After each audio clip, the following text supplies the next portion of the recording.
sometimes the smallest gestures carry the most profound power. In a world where we often feel invisible, where our struggles go unnoticed, and where hope seems like a luxury we cannot afford, it takes just one moment of genuine human connection to remind us that we are never truly alone. This is the story of how a desperate child's wordless cry for help reached across the barriers of protocol, tradition, and social status to touch the heart of someone who could have easily looked away. It's about the extraordinary ripple effects that occur when compassion overrides convenience, when duty transforms into devotion, and when a single act of kindness becomes the catalyst for a miracle that no one saw coming. What you're about to read isn't just a story about a little girl and a royal guard. It's a testament to the incredible truth that sometimes the people we least expect to help us become the very ones who save us. It's proof that heroes don't always wear capes, sometimes they wear uniforms, carry themselves with quiet dignity, and understand that their greatest duty isn't to the crown they serve, but to the humanity they protect. Prepare yourself for a journey that will remind you why small acts of love can move mountains, and why paying attention to the silent pleas around us might just be the most important thing we ever do. The morning sun cast long shadows across the cobblestone square as 8-year-old Maya pressed her small face against the cold iron bars of the palace gate. Her breath fogged the metal as she watched the ceremonial changing of the guard with the same intense fascination she had shown every day for the past 3 weeks. The red and gold uniforms moved in perfect synchronization, their polished boots clicking against the stone in a rhythm that had become as familiar to Maya as her own heartbeat. Most people who passed by barely noticed the thin girl with tangled brown hair and clothes that had seen too many days without washing. She was just another face in the crowd of tourists and locals who gathered daily to witness the centuries-old tradition. But Maya wasn't there for the spectacle. She was there for him, the tall guard with kind eyes who stood at the far right of the formation, whose gaze occasionally drifted beyond his assigned post to scan the faces in the crowd. Captain James Morrison had been serving the Royal Guard for 12 years, and in all that time, he had mastered the art of seeing without appearing to see. His training had taught him to observe everything while maintaining the stoic composure expected of someone in his position. It was a skill that had served him well in his duties, but lately, it had begun to serve a different purpose entirely. For the past 3 weeks, those same observational skills had been drawn repeatedly to the same small figure who appeared at the gates every morning at precisely 9 o'clock. At first, James had assumed Maya was simply another curious child fascinated by the pageantry of the royal ceremonies. Children often became enchanted with the guards, their bright uniforms, and the disciplined movements that seemed almost magical to young eyes. But, as the days passed, something about this particular child began to nag at his consciousness. Unlike the other children who came with parents or school groups, this girl was always alone. Unlike the tourists who snapped photos and chattered excitedly, she watched in complete silence. And, unlike the casual observers who came and went, she arrived and departed with a precision that spoke of routine rather than recreation. Maya had discovered the palace quite by accident. 3 weeks earlier, she had been wandering the streets after another particularly difficult night at the children's home where she had been placed 6 months ago. The institutional walls, the constant noise of 30 other displaced children, and the overwhelmed staff who barely had time to learn names, let alone individual needs, had become suffocating. The streets offered a different kind of danger, but at least they offered solitude and the illusion of freedom. She had been walking aimlessly, trying to delay her inevitable return to the home, when she turned a corner and found herself facing the magnificent palace gates. The sight had stopped her in her tracks. Growing up in a series of foster homes and temporary placements, Maya had never seen anything so beautiful, so permanent, so seemingly untouchable by the chaos that defined her daily existence. The guards stood like sentinels of stability in a world that had offered her precious little of either. But it wasn't the grandeur of the palace that drew her back day after day. It was something she saw in the eyes of that one guard, something that reminded her of a feeling she thought she had lost forever. When she was very young, before her grandmother had passed away and her world had begun its steady collapse, there had been someone who looked at her with that same quality of attention. Not the cursory glance of busy adults managing too many responsibilities, but the focused regard of someone who actually saw her as an individual worthy of notice. James had noticed other things about the child that troubled him. Her clothes, while clean, were obviously secondhand and ill-fitting. She was too thin, carrying herself with the careful posture of someone who had learned not to draw unwanted attention. Most concerning of all was the way she positioned herself at the gate, not with the eager pressing forward of an excited child, but with the patient watchfulness of someone waiting for something specific. The other guards had begun to notice James's subtle attention to the girl, though none had commented directly. In their profession, maintaining focus on potential threats was paramount, and a lone child could theoretically present security concerns. But there was something about Maya's demeanor that clearly indicated she posed no danger to anyone except perhaps herself. She radiated a kind of quiet desperation that was unmistakably authentic. On this particular morning, as James took his position for the 10 o'clock ceremony, he found himself actively scanning the crowd for Maya's familiar figure. When he spotted her in her usual location, he felt an unexpected sense of relief that surprised him with its intensity. Over the past weeks, he had begun to worry on the days when weather or other circumstances kept the crowds away, wondering if the child was safe, if she had somewhere warm to go, if anyone else was paying attention to her well-being. Maya had begun to develop a routine around her daily visits to the palace. She would arrive early enough to secure her preferred position at the gate, where she had the clearest view of the guard formations and could observe without being observed by most passers-by. She would stay through the morning ceremony and often linger for an hour or two afterward, watching the guards at their posts and studying their movements with the intensity of someone trying to memorize every detail. What drew her most powerfully was the sense of order and purpose that emanated from the guards. In her experience, adults were unpredictable creatures driven by emotions she couldn't understand and motivations that seemed to change without warning. Foster parents who started out kind became impatient when she didn't adjust quickly enough.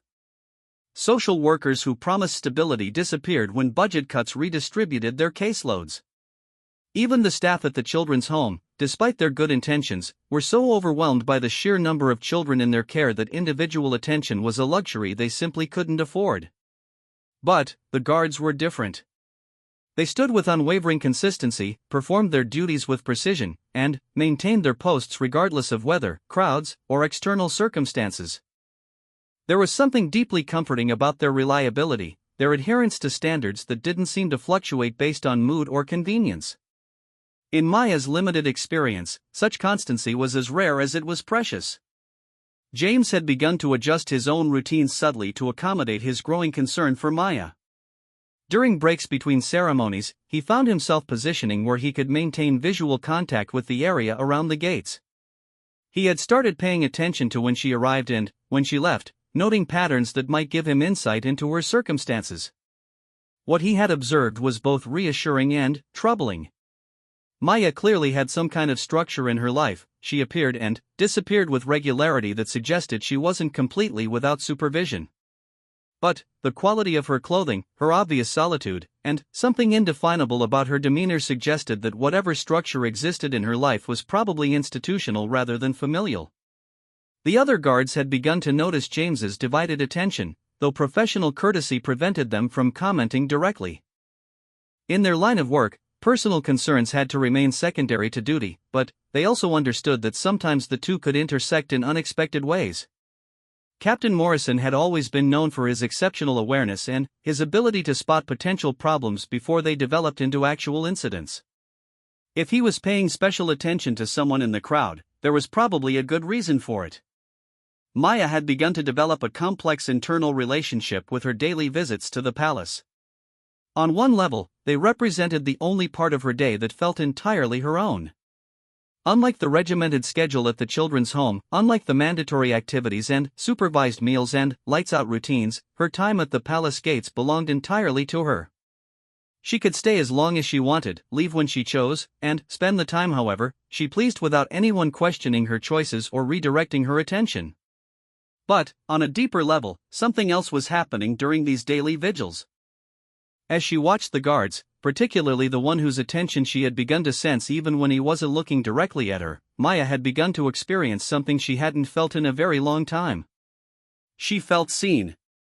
Not just noticed the way adults noticed children when they were being too loud or causing problems, but actually seen as an individual worthy of consideration and concern. James had reached a point where his professional training and his personal instincts were beginning to conflict in ways he had never experienced before. Every aspect of his education as a Royal Guard emphasized the importance of maintaining appropriate boundaries, focusing on his assigned duties, and avoiding personal involvement with members of the public.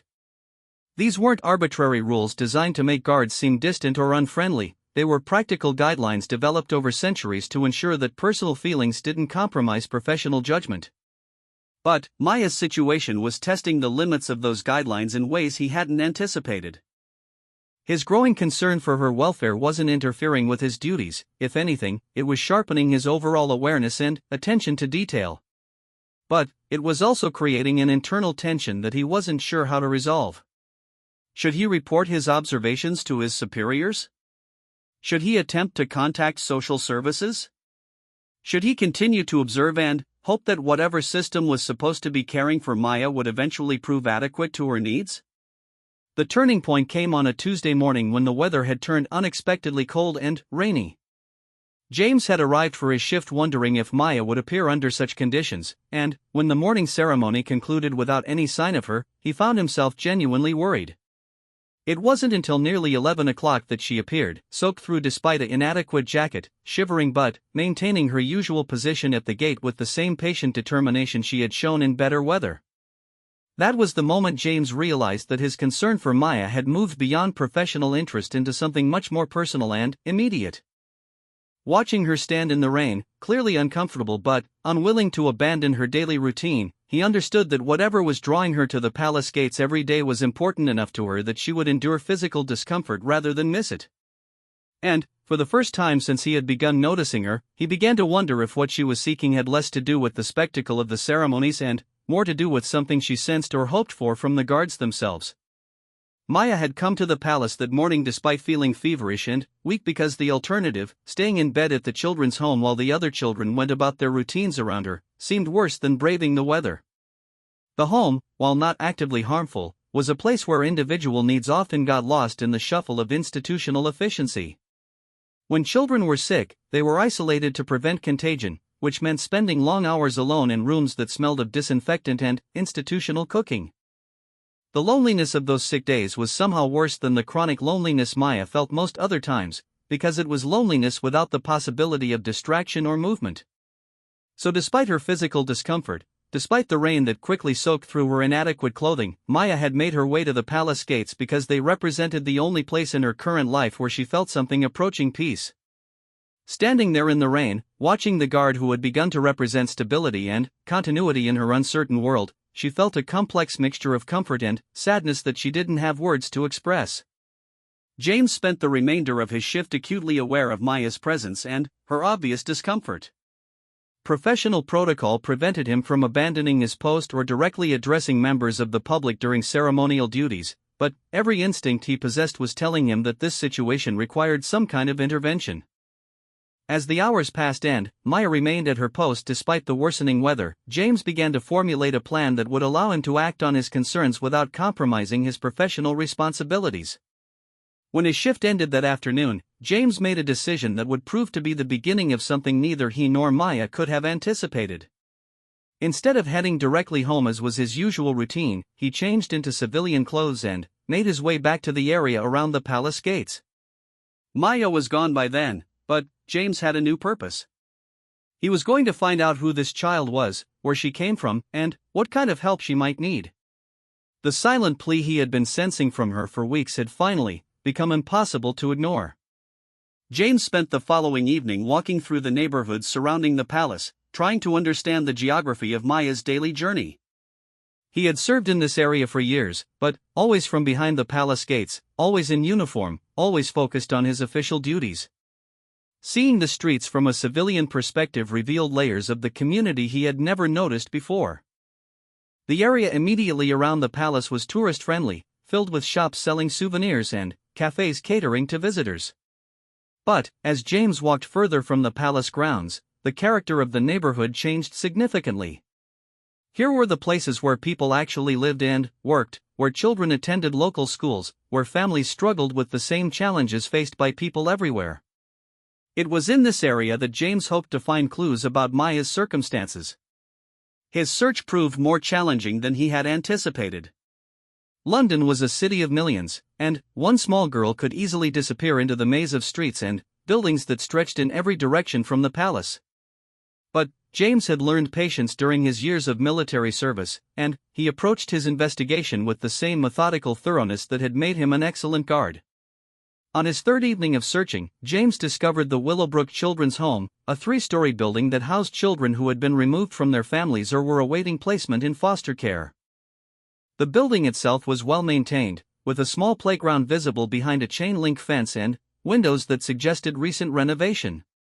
It looked like the kind of place where good people were doing their best to provide care for children in difficult circumstances. James didn't immediately connect the home with Maya, but something about its location, approximately a 20-minute walk from the palace, and its institutional character made him decide to return the next day during hours when he might be able to speak with someone about their residence. Maya had spent the past several days fighting off a cold that had settled in her chest after her morning in the rain.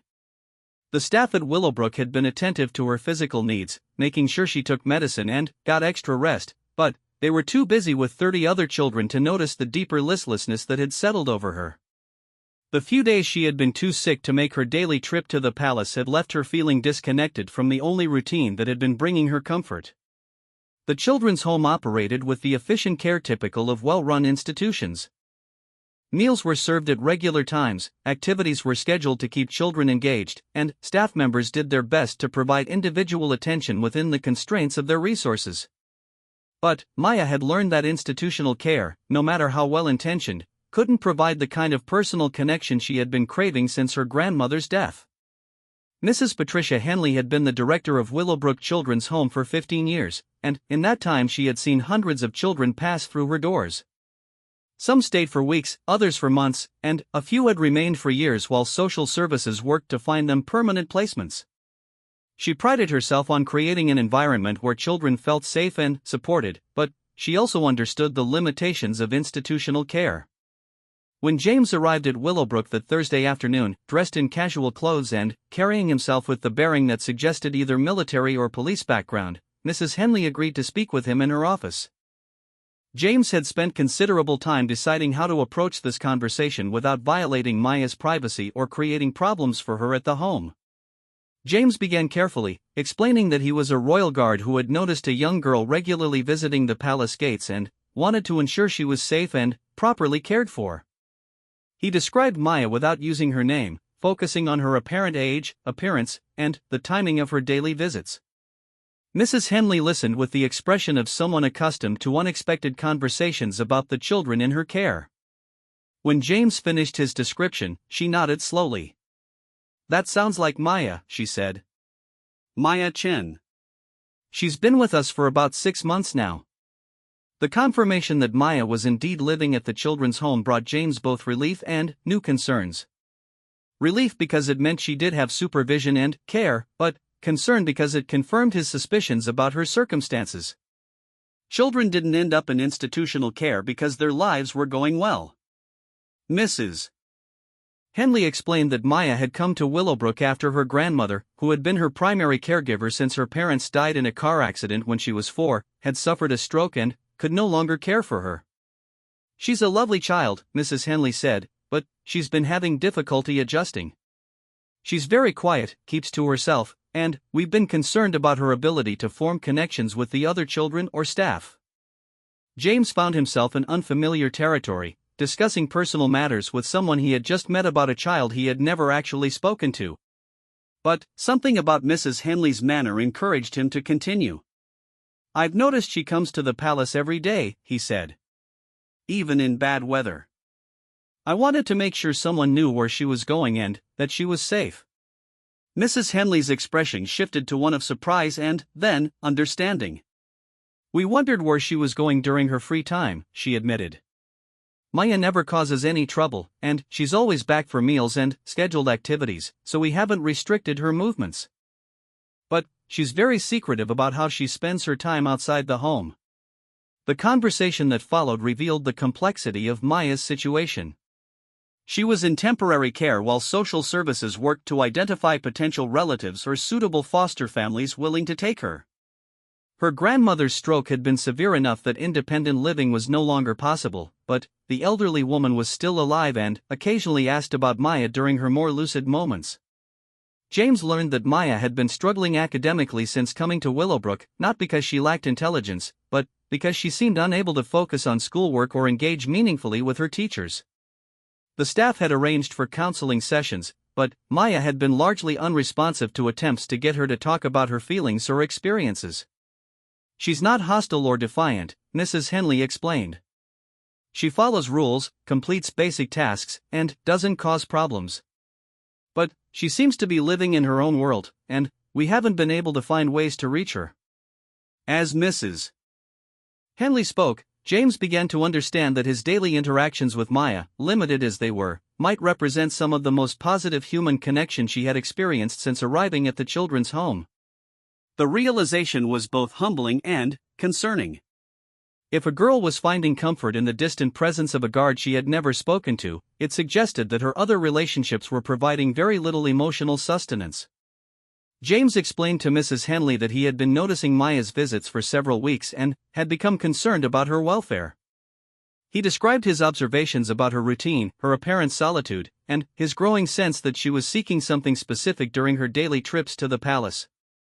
Mrs. Henley listened with increasing interest. "We've been trying to understand what might help Maya feel more settled and engaged," she said. "If her visits to the palace are providing her with some kind of comfort or stability, that's important for us to know." The conversation revealed that James and the staff at Willowbrook shared similar concerns about Maya's well-being, though from very different perspectives. Mrs. Henley was focused on helping Maya integrate into the children's home community and prepare for eventual placement with a family. James was concerned about the immediate need he sensed in her daily presence at the palace gates. James asked whether it would be possible for him to meet Maya formally, to perhaps understand better what drew her to the palace and whether there was anything he or his colleagues could do to support her adjustment. Mrs. Henley considered this request carefully.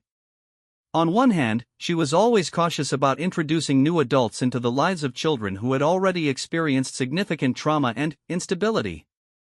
On the other hand, Maya's current isolation and lack of engagement suggested that traditional approaches weren't working for her.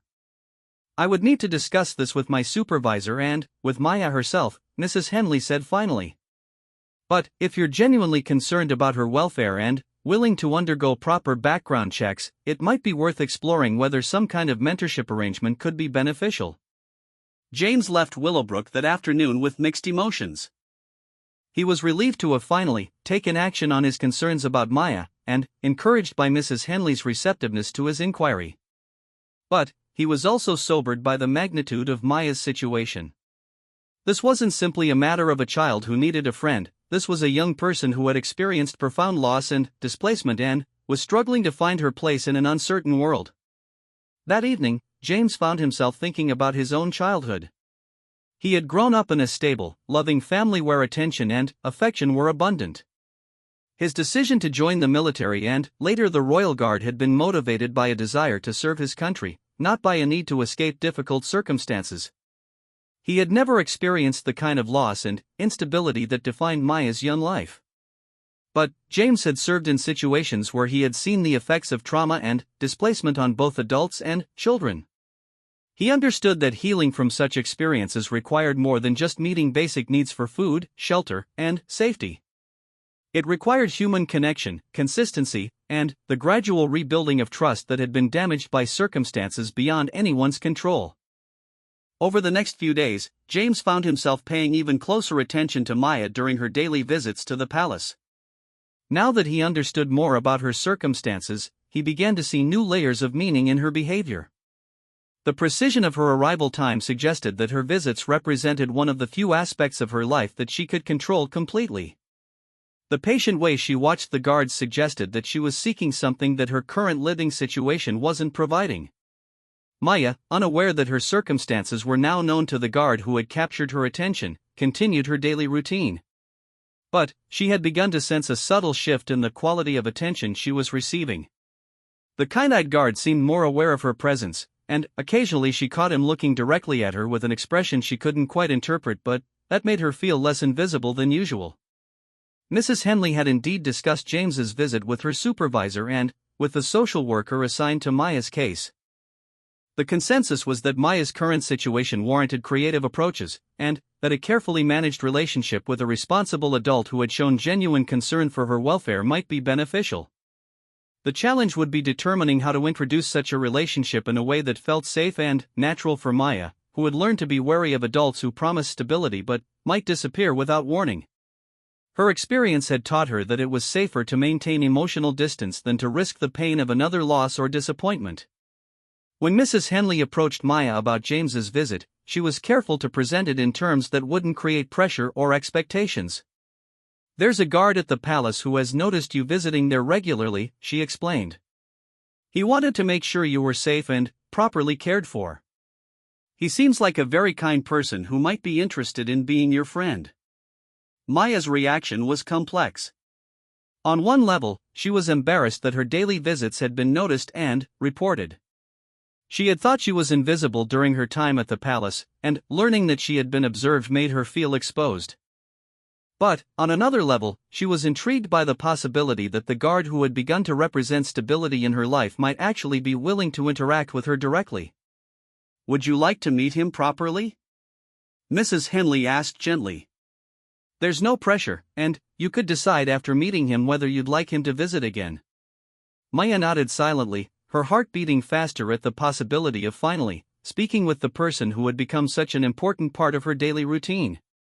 She didn't have words to express what his distant presence had meant to her over the past weeks, but the opportunity to discover whether the kindness she sensed from afar was genuine felt both exciting and terrifying. James received word from Mrs. Henley that Maya had agreed to meet with him, and they scheduled a time for him to visit Willowbrook during his day off. As the appointed day approached, James found himself nervous in a way he hadn't experienced since his early days in the Royal Guard. He was accustomed to high-pressure situations, but those involved clear protocols and defined objectives. This situation was entirely different, a conversation with a traumatized child who had been seeking something from him that he was only beginning to understand. James arrived at Willowbrook Children's Home on a Saturday afternoon, carrying a small bag that contained a book about the history of the Royal Guard and a thermos of hot chocolate. He had spent considerable time deciding what, if anything, to bring to this first meeting. Too much might seem overwhelming or create pressure for Maya to respond with gratitude she might not feel. Too little might suggest he wasn't taking their meeting seriously. He had finally settled on items that connected to her obvious interest in the palace while also offering simple comfort. Mrs. Henley greeted James in the lobby and walked with him toward the common room where Maya was waiting. "She's been quite nervous about this meeting," Mrs. Henley explained quietly. "But also more animated than we've seen her since she arrived. I think she's genuinely excited, even though she's trying not to show it." The common room at Willowbrook was designed to feel homey rather than institutional, with comfortable furniture arranged in small groupings and walls decorated with children's artwork. Maya sat in a chair near the window, wearing what appeared to be her best clothes, a navy blue dress that was slightly too large for her and shoes that had been polished to a shine. Her hair was neatly braided, and she held herself with the careful posture of someone trying to make a good impression. When James entered the room, Maya looked up at him with an expression of wonder mixed with shyness. Seeing him without his uniform, in regular clothes, made him seem both more approachable and somehow different from the figure she had been watching from afar. She had memorized his face during her weeks of observation, but encountering him as a person rather than a distant presence was startling in its reality. James approached slowly and sat in a chair across from Maya, maintaining enough distance that she wouldn't feel crowded but close enough that they could speak comfortably. "Hello, Maya," he said gently. "I'm James Morrison. I understand you've been visiting the palace regularly." Maya nodded but didn't speak immediately. She was processing the strangeness of finally hearing the voice that belonged to the person she had been watching silently for so many weeks. His voice matched her expectations, kind, steady, with the careful diction of someone accustomed to speaking clearly and being understood. "I've noticed you there almost every day," James continued. "You're a very faithful visitor. I wanted to make sure you were all right and to tell you that I've enjoyed seeing you there, even though we haven't spoken before today."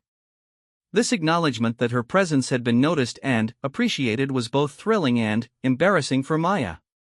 She had convinced herself that she was invisible during her daily visits, that she was observing without being observed.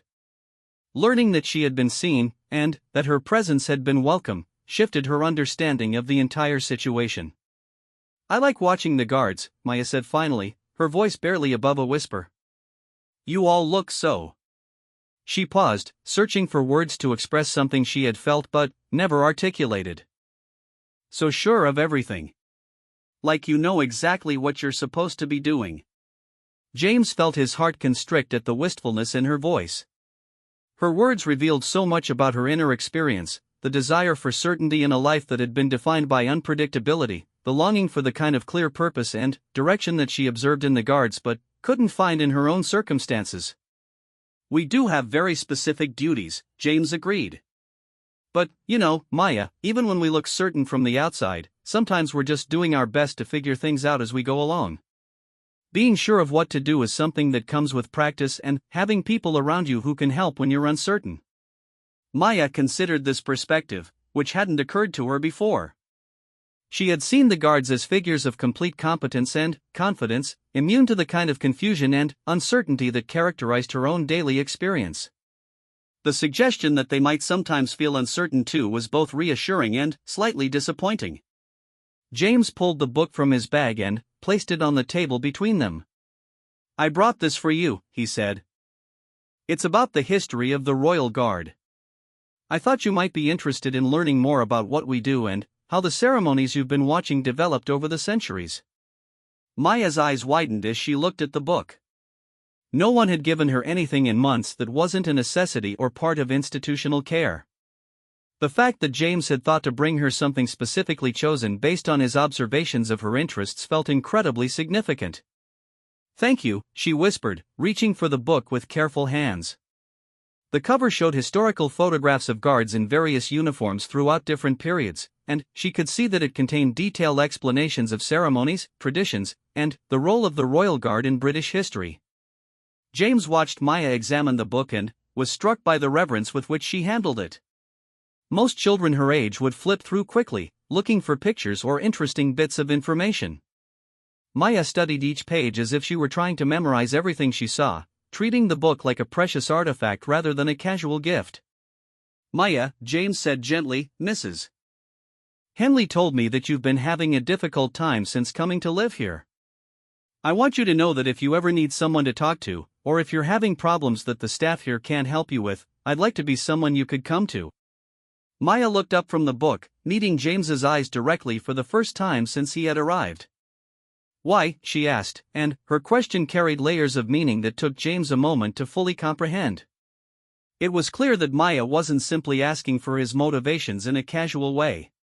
She was asking why he would care about a stranger, why he would want to help her when he had no obligation to do so, why he would offer support when her experience had taught her that adults who made such offers often disappeared when circumstances became inconvenient.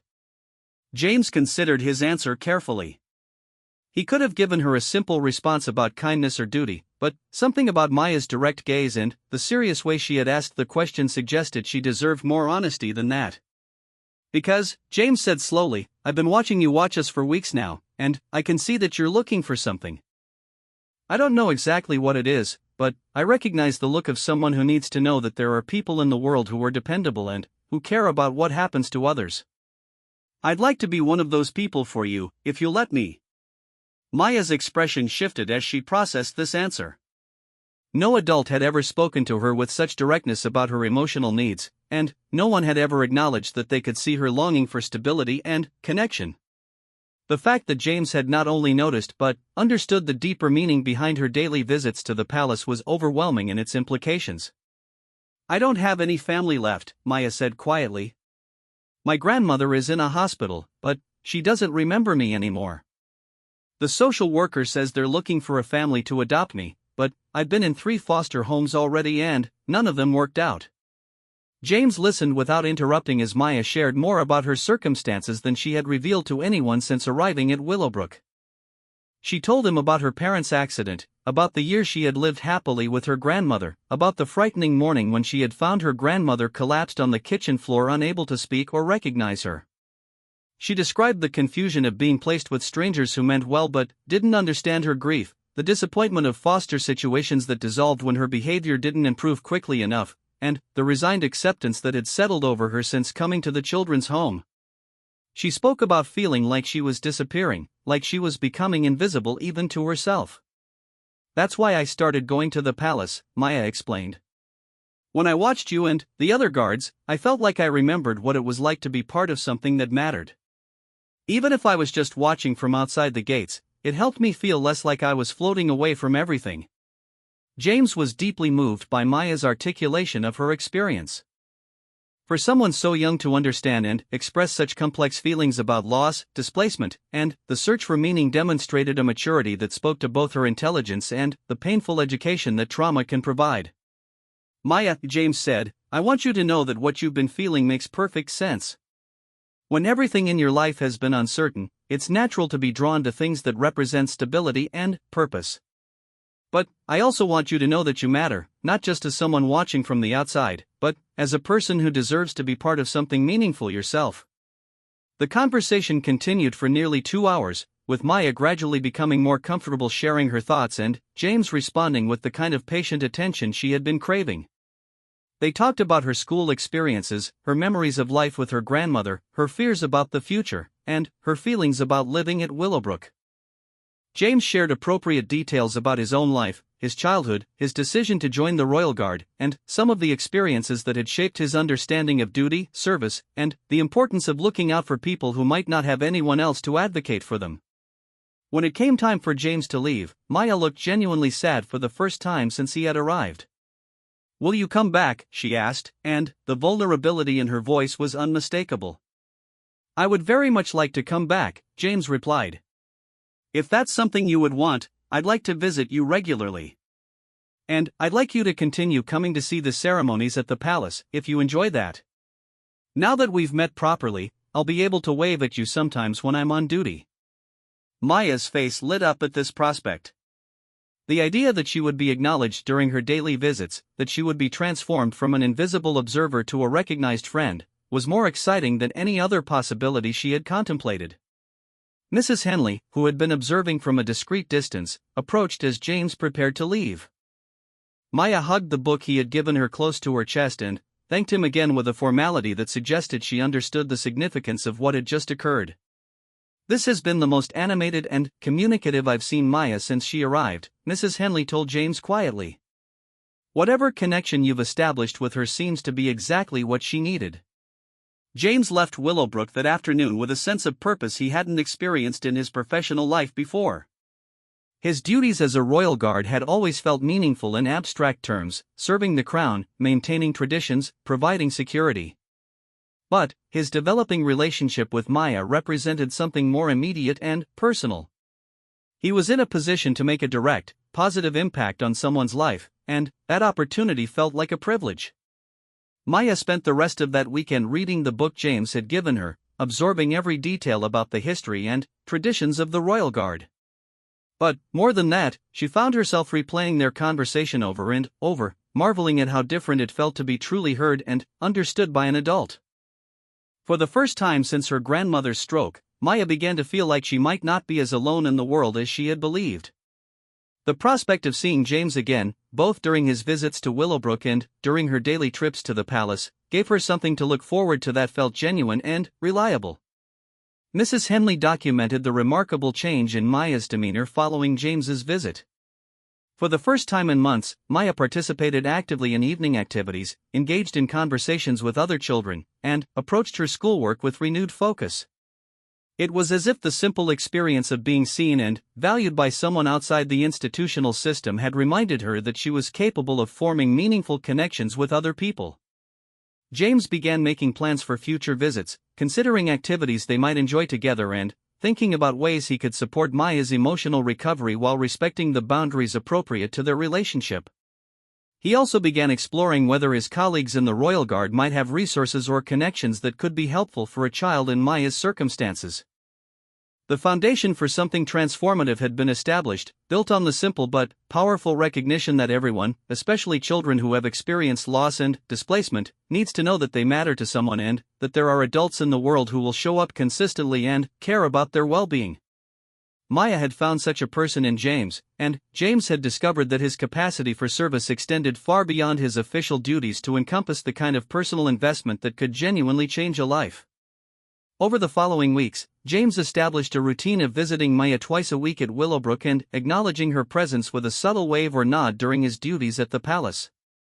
These small gestures transformed Maya's daily visits from solitary observations to moments of genuine connection, and the change in her overall demeanor was remarkable. Maya had begun participating more actively in the life of the children's home. She joined group activities that she had previously avoided, volunteered to help with younger children, and even began forming tentative friendships with some of her peers. Mrs. Henley attributed this positive transformation directly to Maya's growing relationship with James, which seemed to have given her the confidence to engage with her immediate environment more openly. During their visits, James and Maya developed a comfortable rhythm of conversation that covered everything from her daily experiences at Willowbrook to her memories of life with her grandmother, from her academic interests to her questions about his work as a royal guard. James found Maya to be remarkably perceptive and thoughtful, with insights that often surprised him with their depth and maturity. One afternoon in November, as autumn was settling over London with its characteristic mix of beauty and melancholy, Maya asked James a question that had clearly been weighing on her mind for some time. "Do you think my grandmother would be proud of how I'm doing now?" she asked during one of their regular conversations in the Willowbrook common room. The question revealed how much progress Maya had made in processing her grief and trauma. When James had first met her, she had been so focused on survival and day-to-day coping that deeper emotional processing seemed beyond her capacity. Now she was able to think about her grandmother's perspective and consider how her current choices might relate to the values and hopes her grandmother had held for her. "Tell me what you think your grandmother would want for you," James responded, recognizing that Maya needed to explore her own understanding before he offered his perspective. Maya considered this carefully. "She always said I was smart and that I could do anything I set my mind to. She wanted me to finish school and go to university. She said education was something no one could ever take away from you." Maya paused, then continued, "But mostly, she wanted me to be happy. She used to say that happiness wasn't something you waited for, but something you created by being kind to people and finding things to be grateful for." James was moved by Maya's recollection of her grandmother's wisdom. "Based on what you've just told me," he said gently, "I think your grandmother would be incredibly proud of how you've been handling such difficult circumstances. You've been kind to the other children here, you've been working hard in school, and you've shown real courage in opening yourself up to new friendships." This conversation marked a turning point in Maya's emotional recovery. For the first time since her grandmother's stroke, she began to think of herself not just as a victim of circumstances beyond her control, but as someone actively working toward goals that would honor her grandmother's memory and hopes for her future. James had also been experiencing changes as a result of his relationship with Maya. His colleagues at the Royal Guard had noticed that he seemed more purposeful and engaged, not just during his duties but in his interactions with the public who came to observe the ceremonies. Understanding Maya's perspective on what the guards represented to observers had given James new insight into the broader significance of his professional responsibilities. Captain Williams, James's commanding officer, had become aware of James's mentoring relationship with Maya through the background checks required for civilian interactions with Royal Guard personnel. Rather than viewing this as a distraction from professional duties, Captain Williams recognized it as an example of the kind of community engagement that enhanced the reputation and effectiveness of the Royal Guard. Morrison, Captain Williams said during one of their regular briefings, "I've been hearing good things about your work with that young girl from the children's home. That kind of positive interaction with the community reflects well on all of us." James appreciated this professional validation of his personal commitment to Maya, but he was beginning to understand that their relationship was providing benefits that extended far beyond public relations. Maya's insights about finding stability and purpose in the midst of uncertainty were teaching him things about resilience and hope that his military training hadn't covered. As winter approached, Maya's social worker, Sandra Peterson, scheduled a meeting with Mrs. Henley and James to discuss Maya's progress and future placement options. Sandra had been working with Maya's case since her placement at Willowbrook, and she was impressed by the positive changes that had occurred since James had entered Maya's life. Maya has made more progress in the past 2 months than in the previous 6 months combined, Sandra reported. Her teachers say she's engaged in learning again, her relationships with peers have improved significantly, and she's developing the kind of emotional stability that will be crucial for successful family placement. The meeting focused on planning for Maya's long-term future. While the relationship with James had been instrumental in her emotional recovery, the goal remained finding a permanent family placement that could provide her with the stability and love she needed to thrive. Sandra had been working with several families who had expressed interest in adopting an older child, and Maya's improved emotional state made her a much stronger candidate for successful placement. James found himself experiencing conflicted emotions about Maya's potential adoption. On one hand, he wanted nothing more than for her to find a loving family where she could experience the security and belonging she deserved. On the other hand, he had become deeply invested in their relationship and was concerned about how placement with a new family might affect their connection. When James discussed these concerns with Maya, he discovered that she had been thinking about the same issues. "I'm scared about being adopted again," Maya admitted. "What if the new family doesn't understand me the way you do? What if they decide they don't want me after all?" James understood that Maya's previous experiences with foster placements had left her wary of investing hope in new relationships with adults who might disappear from her life without warning. Her relationship with him had provided a model for what consistent, reliable adult support could look like, but it had also raised her expectations for what she needed from the people who would become her permanent family. "Maya," James said thoughtfully, "one of the most important things I've learned from our friendship is that you're an amazing person who deserves adults in your life who recognize how special you are. Any family that has the privilege of adopting you will be incredibly fortunate." He continued, "And I want you to know that no matter what happens with adoption, our friendship doesn't have to end.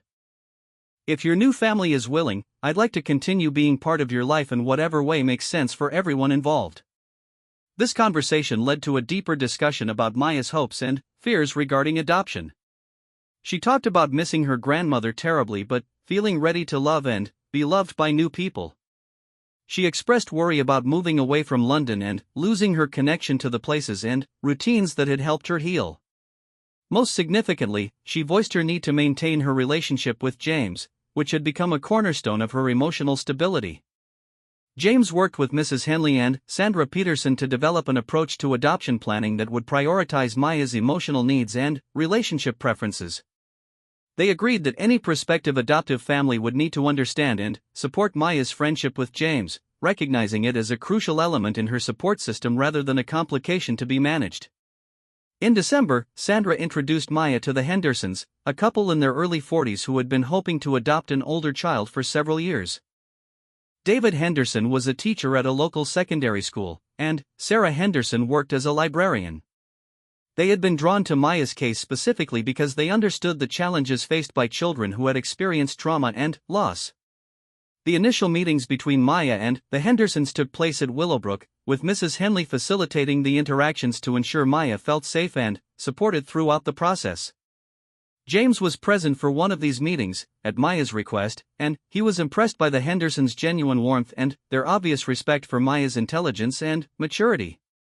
David and Sarah Henderson had done extensive research on trauma-informed parenting and understood that building trust with Maya would require patience, consistency, and respect for her existing relationships and coping strategies. When they learned about Maya's friendship with James and her daily visits to the palace, they immediately expressed enthusiasm for supporting these connections. "We understand that Maya has built relationships and routines that have been helpful to her," Sarah Henderson explained during their first meeting. "We want to provide her with a loving home, but we don't want to disrupt the support systems that have been working for her." Maya was cautiously optimistic about the Hendersons from the beginning. They reminded her in some ways of her memories of her parents, educated, kind, and genuinely interested in her thoughts and feelings. David's work as a teacher meant he understood children and adolescents, while Sarah's love of books resonated with Maya's own intellectual curiosity. The adoption process proceeded gradually, with Maya spending increasing amounts of time at the Henderson home and participating in family activities that helped her envision what life with them might look like. Throughout this process, James continued his regular visits and maintained his role as a consistent source of support and encouragement. One evening in late December, as Maya prepared for an overnight visit with the Hendersons, she asked James a question that showed how much her perspective on the future had evolved. "Do you think it's possible to be happy again after losing everything?" she asked. James considered her question carefully. "Maya," he said, "I think happiness after loss isn't about replacing what you've lost or pretending that painful things didn't happen.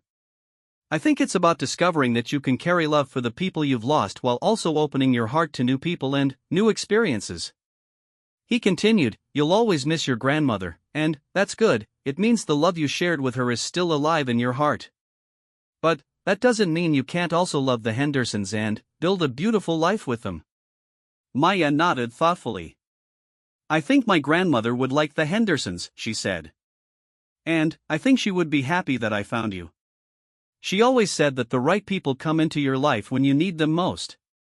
Christmas at Willowbrook that year was different for Maya than any holiday she had experienced since her grandmother's stroke. For the first time in over a year, she was looking forward to the future with genuine excitement rather than simply enduring the present moment. The combination of her deepening relationship with the Hendersons and her continued friendship with James had given her a sense of security and hope that seemed sustainable rather than fragile. James arranged to give Maya a special Christmas gift, a private tour of the areas of the palace that were normally off limits to the public. With special permission from his superiors and accompaniment by Mrs. Henley and the Hendersons, Maya was able to see the ceremonial rooms, learn about the historical artifacts, and meet some of the other guards who had noticed her faithful attendance at the daily ceremonies. The tour was magical for Maya, but what made it truly special was sharing the experience with the people who had become most important to her current life. Seeing James in his professional environment helped the Hendersons understand the significance of their relationship, while James was able to observe how naturally Maya interacted with her prospective adoptive parents. As the new year approached, all the adults involved in Maya's care agreed that she was ready to move forward with the adoption process. The legal proceedings would take several more months to complete, but Maya would begin living with the Hendersons full-time in January, transitioning gradually from visits to permanent placement. The successful integration of Maya's relationship with James into her adoption plans had required careful communication and mutual respect among all the adults involved. But the result was a support system that honored Maya's emotional needs while providing her with the loving family placement she deserved. Maya's transformation from an isolated, grieving child to a young person ready to embrace new family relationships had been gradual and sometimes challenging. But the foundation of trust and care that James had helped provide had given her the emotional stability necessary to take risks on love again. As she prepared to begin her new life with the Hendersons, Maya carried with her the knowledge that there were adults in the world who would keep their promises and show up consistently, even when circumstances changed.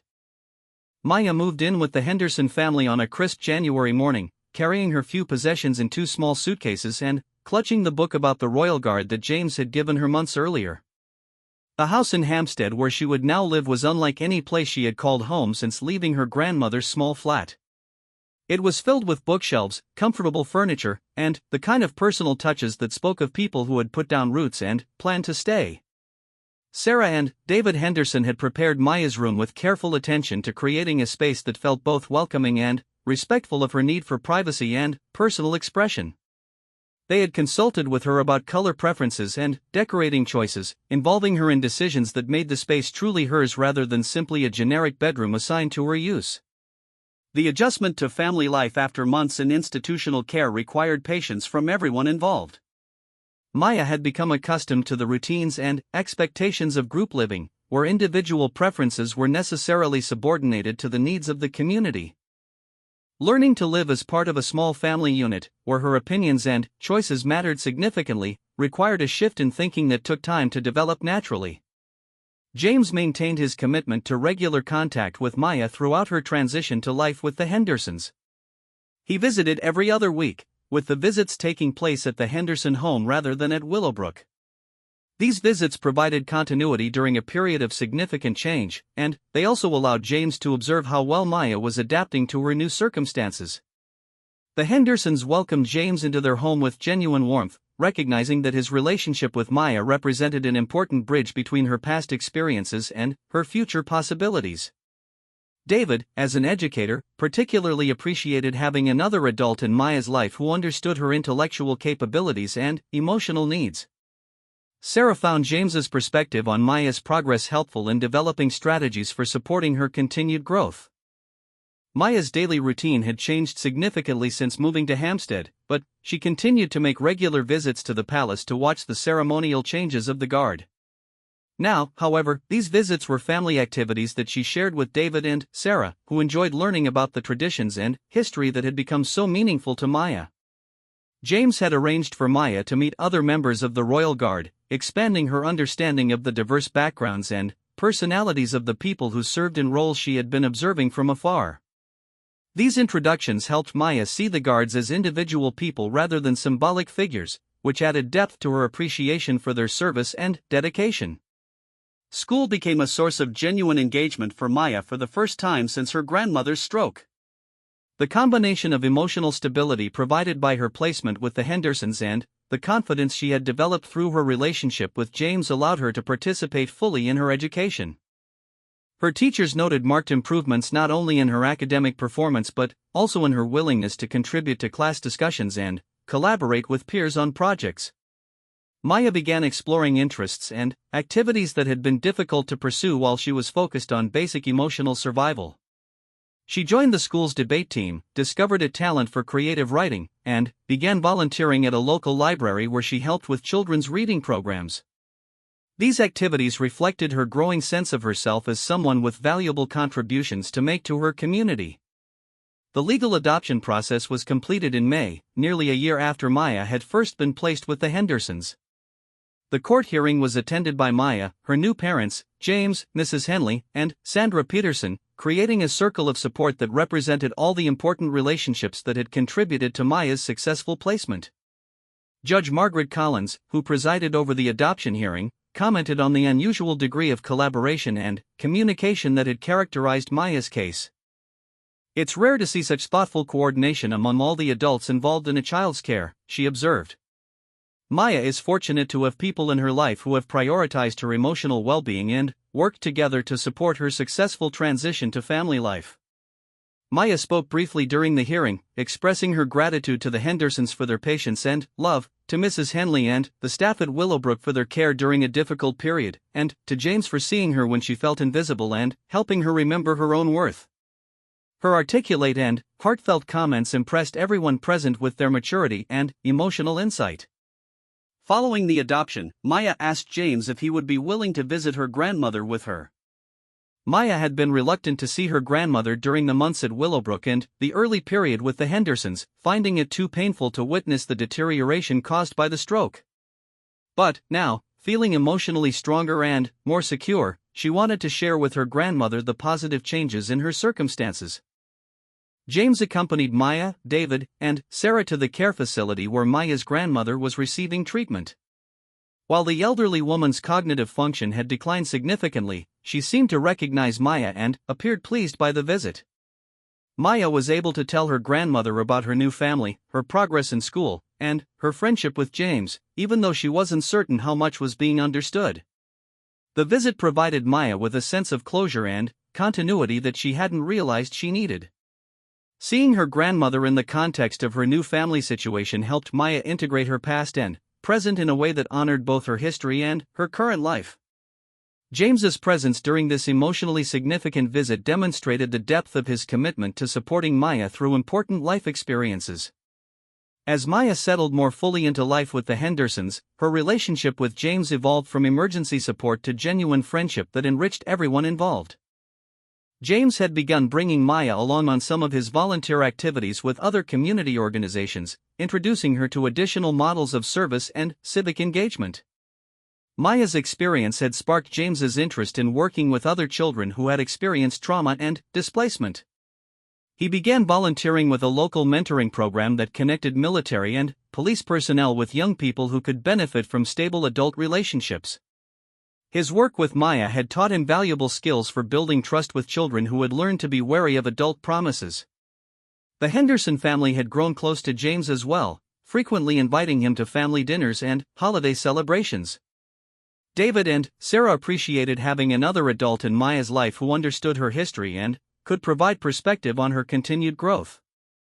James enjoyed being part of an extended family system that was built on mutual care and respect rather than simply biological relationships.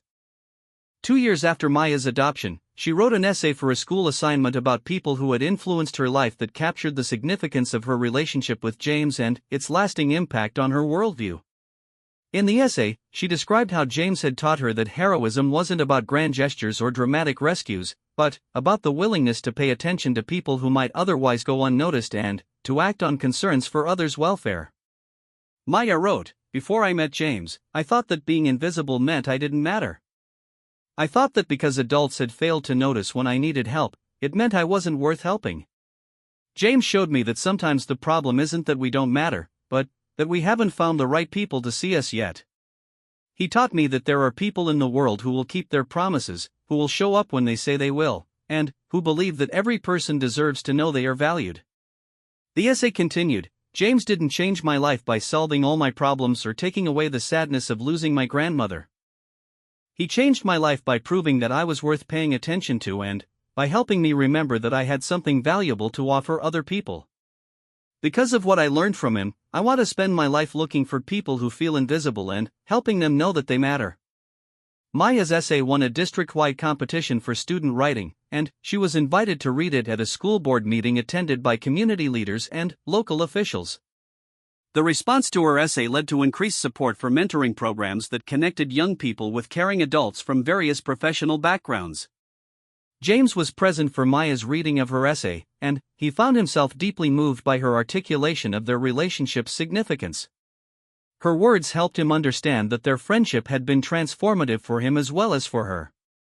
Through Maya, he had discovered a capacity for nurture and advocacy that had expanded his understanding of what it meant to serve others. The relationship between Maya and James had begun with her silent plea for recognition and his decision to act on his concern for a child who appeared to need support. It had evolved into a friendship that demonstrated the power of consistent care, patient attention, and mutual respect to transform difficult circumstances into opportunities for growth and connection. Maya completed her secondary education with honors and was accepted to Cambridge University to study social work, inspired by her desire to help other children who had experienced trauma and displacement. James attended her graduation ceremony with the Henderson family, proud of the remarkable young woman she had become and grateful for the opportunity to have played a role in her journey. At her graduation party, Maya gave a speech thanking all the people who had supported her education and personal growth. When she spoke about James, she said, "Some people change your life by giving you what you think you need. James changed my life by helping me discover what I didn't know I already had, the strength to survive difficult things, the ability to form meaningful relationships, and the capacity to find hope even in the darkest circumstances." James's response to Maya's words reflected the mutual nature of their relationship's benefits. "Maya taught me that the greatest service we can provide to others isn't protecting them from hardship, but helping them recognize their own resilience and worth. She reminded me that sometimes the most important thing we can do is simply witness someone struggle with respect and care, trusting that they have the strength to find their way if they know they're not alone." The story of Maya and James became known within both the Royal Guard and the social services community as an example of how traditional boundaries between professional and personal responsibility could be navigated thoughtfully to serve the best interests of children in need. Their relationship had required careful coordination among multiple adults and institutions, but the results demonstrated the value of creative approaches to supporting children's emotional and social development. Years later, Maya established a foundation that provided mentoring programs for children in institutional care, connecting them with caring adults from various professional backgrounds who could offer friendship and support during difficult transitions. James served on the foundation's advisory board, helping to develop training programs for potential mentors and advocating for policies that recognized the importance of relationship-based interventions in children's services. The foundation's work expanded to include programs that trained police officers, military personnel, teachers, and other professionals to recognize signs of children in distress and to respond appropriately to situations where children might benefit from additional adult support. The programs emphasized the same principles that had guided James's initial approach to Maya: careful observation, respectful inquiry, and collaborative work with existing support systems rather than independent intervention. Maya's own work as a social worker focused on helping children who had experienced multiple placement failures to develop the emotional skills and trust necessary for successful family relationships. She drew on her personal experience to understand the complex feelings that children brought to new placement situations, and she worked closely with adoptive and foster families to help them understand the patience and consistency required to support children's emotional healing. The relationship that had begun with a small girl's silent plea and a guard's compassionate response had grown into a model for how individual acts of caring attention could ripple outward to benefit entire communities. Maya and James had discovered that heroism often looked like simply paying attention to people who felt unseen and being willing to act on the understanding that everyone, especially children, deserves to know that their well-being matters to someone. Their story continued to inspire others to look beyond their immediate responsibilities to recognize opportunities for connection and service that could transform both individual lives and broader communities. It demonstrated that sometimes the most profound changes begin with the simple recognition that another person's struggle matters and the willingness to respond to that recognition with sustained, thoughtful care.